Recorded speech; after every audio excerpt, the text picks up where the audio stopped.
Hey, there was a time when I would have taken a AAA game over any of the smaller ones in a heartbeat. Today, at least when talking about all this, I have much more interest in those less known ones. So, here's 10 that never saw a limelight.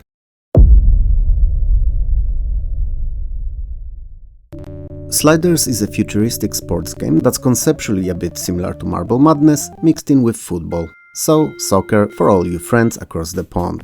It is always played against another player, controlled by either human or CPU, and it revolves around exploring an enclosed level, trying to find smaller ball than the one that you control, and then bring it to the opponent's starting point, which also serves as his goal. If you do, you'll score a point. Simple as that. In the same time, you have to stop the opponent from doing the same to you. The game fields often contain special tiles that influence the gameplay when you go over them. So stuff like slowdowns or magnetic arrows, to name a few, will not be something unusual, and you learn to work around them. And sadly, you will. Work around them, that is. Because while adding a few would be a fun game changer, the number of these in some of the levels makes them more annoying than fun. Sometimes less is more, Played against someone else, sliders can prove to be a good fun for an hour or so from time to time, but any longer and the monotony will set in. I can pretty much guarantee it. Graphic design and gameplay mechanics don't change much all throughout the entire game, and after seeing a dozen or so of semi-stages, you've pretty much seen it all.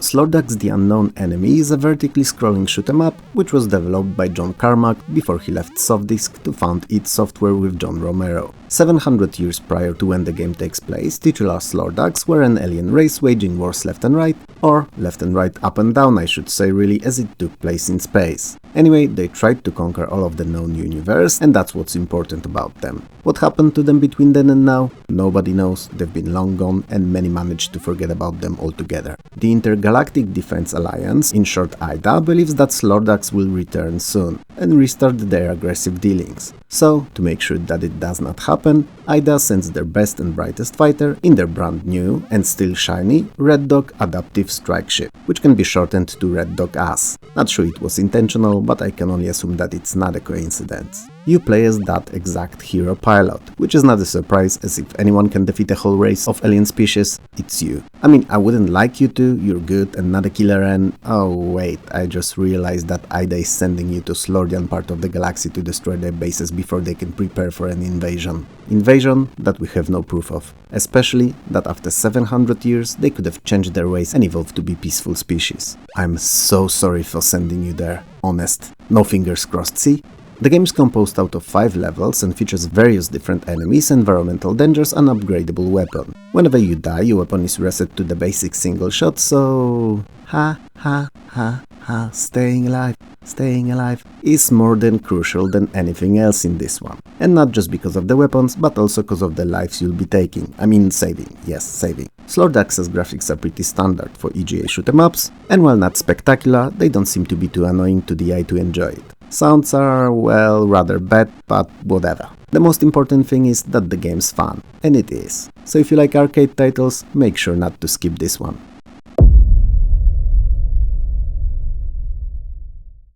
Snowstrike is a flight combat simulator. Strike that. Snowstrike is a flight combat first-person perspective arcade title. It takes place in Colombia and lets you jump behind the flight stick of the F-14 Rapier fighter and take place in series of combat-oriented missions, all designed to stop an evil drug lord once and for all. Snowstrike is as arcade-centric as games can be. Most instruments on your cockpit are there for visual reasons only, and you don't have to pay any attention to them whatsoever. So, all you really need to focus on is getting the enemy into the crosshair and pew-pewing it into non-existence. In that aspect, Snowstrike is very similar to the Afterburner games from Sega, with a difference of a viewpoint only. The enemies are rather varied and mostly Russian-based crafts like MiG-27, 29 and 30 and Su-27 too, all carrying various armament like hit or radar-guided missiles. You'll participate in many different missions, from free flight and destruction of drug labs through bombing of refineries, all the way to destruction of drug convoys and shops. The action is fast and furious, and the graphics, while unspectacular, are also not terrible and fit the gameplay loop quite well. Snowstrike features dynamic weather system, which is always fun even in an arcade game, as it allows for that little added tactic of having to approach the enemies from behind the cloud cover, for instance. As shooters go, this one's pretty good, check it out.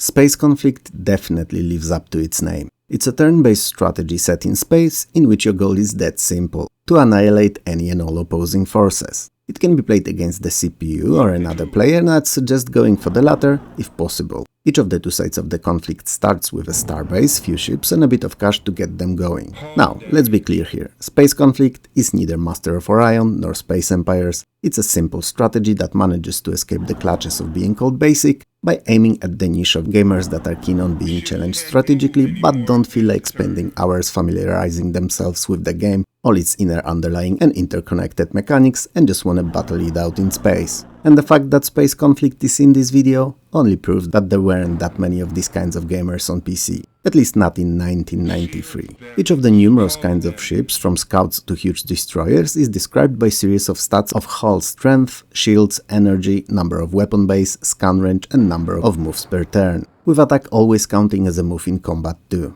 Grid map is divided into sectors, each of capable of holding numerous planets and space phenomena too. That last often having considerable impact on your game, positive or negative. There are two kinds of planets, regular and trade. First can be exploited for resources to fuel your war efforts, so to speak, while second offers repairs and ability to purchase weapons, shields and energy storage upgrades. Starbases commission ships and offer hull repairs. So yeah, that's pretty much it. You gotta expand to support your war and find and destroy your enemy. Simple as that. Or difficult as that. Depends how good of a tactician are you.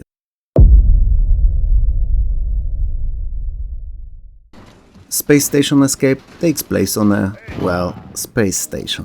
One of the last few bastions of humanity where we still live. Oh, you're not up to date, let me fix that. Earth was recently destroyed.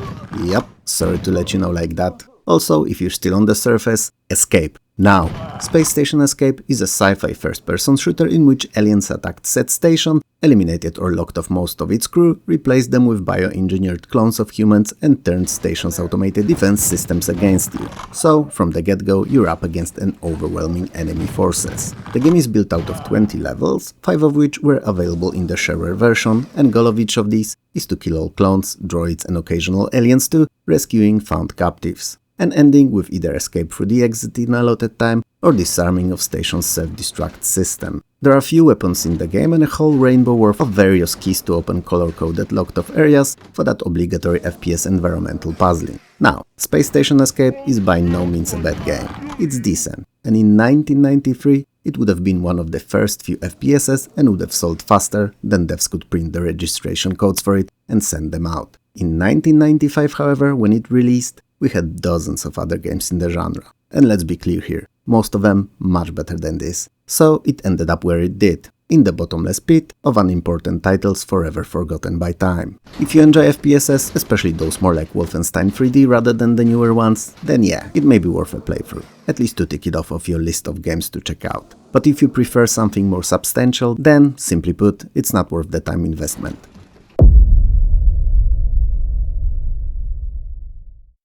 Speed Racer in the Challenge of Racer X had a way too long title to succeed, and it didn't. At least not to remain remembered by the majority of gamers of yesteryears. Not saying that's the title here to blame, especially that it's a rather fun little game, but devs should really give titles a bit more thought than they often do. Anyway, I will call it Speed Racer from now on and let's just leave it at that. So, Speed Racer is an arcade racing game based on American remake of 1960s Japanese anime and feature all the characters found in it. So Speed Racer, his brother Racer X, his father Pops, his mother, his girlfriend Trixie, his little brother Sprittle, and a pet chimpanzee Chim Chim. The goal of the single-player portion of the game is to beat Racer X on all 7 included tracks against other racers, all the while avoiding tons of different obstacles and hazards. Your car, Mach 5, fortunately has a whole plethora of various special features like jumping or driving underwater, and they can be activated when necessary. There's also another car to pick, a shooting star, and it's more offensive than defensive-oriented one. Naturally, your speedster can be upgraded while playing, and you can buy and use weapons too. Speed Racer is really fun, I mean it, but only as long as you don't really treat it as a real racer and more like a card game, where it's as much about racing as it's about having fun on the track, pushing your opponents around and overcoming obstacles. Sounds and graphics are excellent, and if you manage to get someone else to play it with you, do it, as it's a blast that way.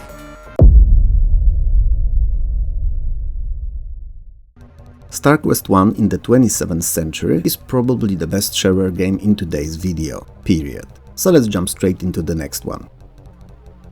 I wonder if it crossed your mind that I actually would. Jump to the next game, that is. Make sure to let me know in the comments below. Anyway, StarQuest is a space combat flight simulation kinda like Frontier, but focusing entirely on combat and forfeiting all the factions, ranks, story mining, piracy, espionage, trade and the likes, or at least reducing to the necessary minimum. The game is entirely non-linear and features dozens of various missions, some of which are pure action-packed shooting roams against the enemy forces, while others are more tactical and offer less chaotic shooting in exchange for smaller scale tactical battles like protection of allied ships or ground installations. There are space races too, and these are the only ones that have no combat whatsoever. Point is, there's a lot of different missions to take part in, and you can do so in any order you'd like, with some of the latter ones unlocked upon completion of the earlier. So it's not a campaign kind of a game, but more freeform, make your own adventure kind of affair. Naturally, the more missions you complete, the more engines, weapons and ship upgrades will be available, which should fuel that reward part of your brain with dopamine plenty enough to carry on playing. There's over 60 different kinds of ships that you'll meet in the game, and you'll even be able to pilot a portion of these. Not all of them though. Two features worth mentioning are smooth transitions between open space and planetary atmosphere, meaning that many of the encounters may end up being very dynamic, at least in terms of combat environments. And also wingmen, who are always at your side and you can issue simple orders to them. They may not be the smartest bunch out there, but at least they don't get in your way too much and can take a bit of a hit of you during those more intensive battles. Story-wise, in the titular 27th century, we've stopped space traveling long ago. We have teleportation, so a quick trip to a shop, to toilet or to sports event on another planet in a different star system is a breeze. Why would we fly then? Well, we would because a threat has a reason and it's still using ships. While they may not be able to teleport, they armed to the teeth and we have to have a way of facing them in battle. So, after years of zooming in and out of places in a fraction of a second, we have to relearn flying and space combat. Fortunately, we have you, so we've won already.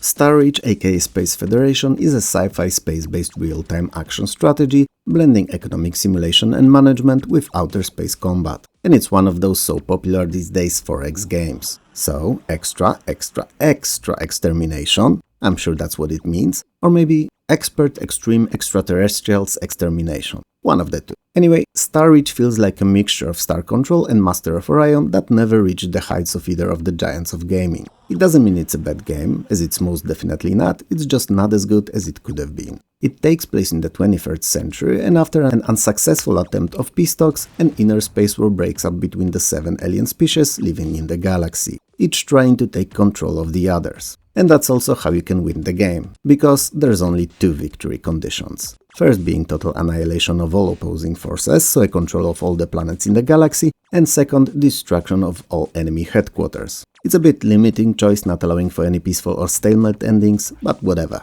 it is what it is. The only real problem that I have with it though is the marrying of action-packed player-controlled battles with real-time management parts of the game. So, you may be fighting in this intensive encounter, laying destruction to considerable in size enemy forces, showing them who's who in the universe, outmaneuvering and outskilling them at every move, and in the same time, as you do just that, the game may decide that you should check on 2 or 3 of your colonies because something requires your attention. That lack of oversight and game's inner fight for your attention is what ultimately lets it down. Cause if these two were separate, I mean strategic and managerial layer from combat with first played out in turns, or at least with an active pause, then we'd have the next big hit on our hand here. I mean, it has it all. Intuitive and comfortable ship controls, planetary micro and macro management, fun and action-packed combat, diplomacy, and beautiful presentation. Star Reach was that 1 or 2 months in development away from being great, and sadly ended up decent only.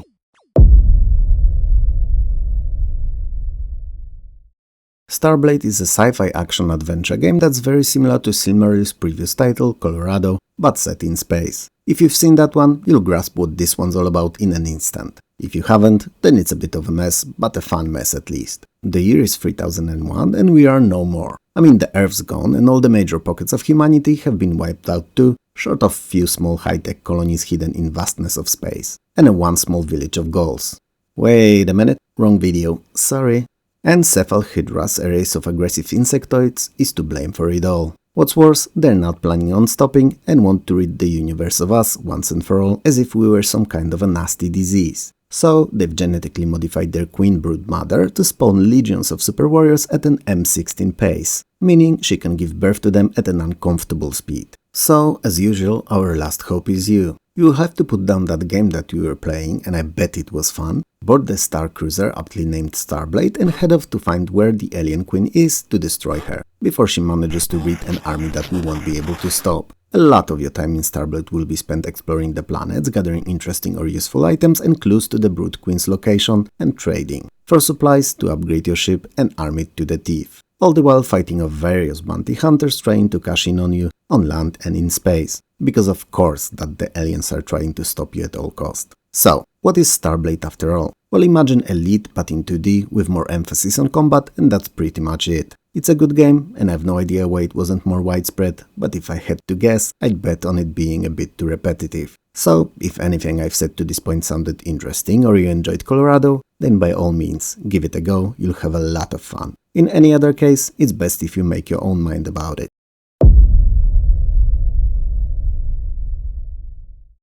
Strike 2 is a sequel to Thunderstrike and a first-person perspective 3D shooter. It's fully mouse-controlled, which takes a little time getting used to, and it's a rather demanding title. So, to fully enjoy it, you will have to master said rodent-based movement. It depicts the conflict between 4 races of spacefaring species and allows you to embark on a campaign playing as either of them. So, you can pick which to represent, choose one of a few available ships and head off to complete varied missions for the benefit of your chosen kind. Thing is, it's not always clear what you're supposed to do, but if you do focus on killing any and all enemies you encounter, and you will, a lot of them, all at once, then you will pretty much always succeed. Most battles are very arena-like in their design and decent fun for a little while. Each of the races is a bit different in characteristics, so some have stronger weapons, other faster ships and the likes. It adds a bit to the replayability if you're of the completionist type and want to experience all the content that your game has to offer. Finishing missions earns you money, which in turn can be spent to upgrade your ship or get better weapons. And there's quite a wealth of choices to pick from. Sadly, the reason why Strike 2 is on this list, unlike some of the games we've covered so far today, is rather obvious. Its simple early 3D graphics, basic sound design and repeatable nature of encounters creeps in fast, and while it's not a bad game, for me at least, its staying power is questionable at best. There's a lot of content cramped in, sure, I mean, if you'd see a list of upgrades in the shop you'd know what I mean, but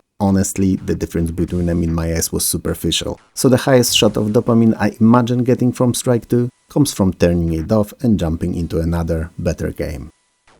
I love Star Trek. And yes, this is the outro to this video. Something's been bothering me about Star Trek all day today and I want to share it with you here, which is also an excellent way of seeing which of you actually watched the videos to the very end. So, if you got here, let me know in the comments below by typing in Star Trek. Anyway, what I'm on about is that plenty of times between various of its series we've seen characters recovered from a transporter buffer after something bad happened to them while teleporting. Like bringing in an unknown virus, getting lost in a parallel dimension, or even mixing two species together. And somehow, they could use the buffer to recall them to their original self. So why haven't they been using buffer to permanently keep backup copies of all high-ranking officers on Starfleet ships? I mean, with those backups running daily, incrementally, just before they go to bed, so that they'd kept their memories. I mean, I get that the process may need a lot of power, refreshing with a full backup from time to time, but why not do it daily and make sure that they all survive? After all, we've seen many of them die across the series, and it's such a simple solution. The only way that they would really be gone from then onward would be a distraction of a whole ship or a complete transporter's matrix failure, followed by the distraction of a ship obviously, because otherwise they could make a backup the next day.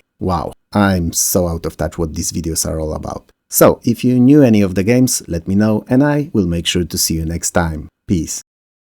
If you liked the video, hit those like and subscribe buttons below. Smash them if you have to, it helps more than you could ever know. Also, I would like to thank you and all my amazing Patreon and YouTube members for helping this channel keep going. And last but definitely not least, I would like to thank all the wonderful folks who record and upload playthroughs, let's plays and other retro-centric videos here on YouTube, because they help to preserve the games that would have otherwise be long forgotten. So thank you.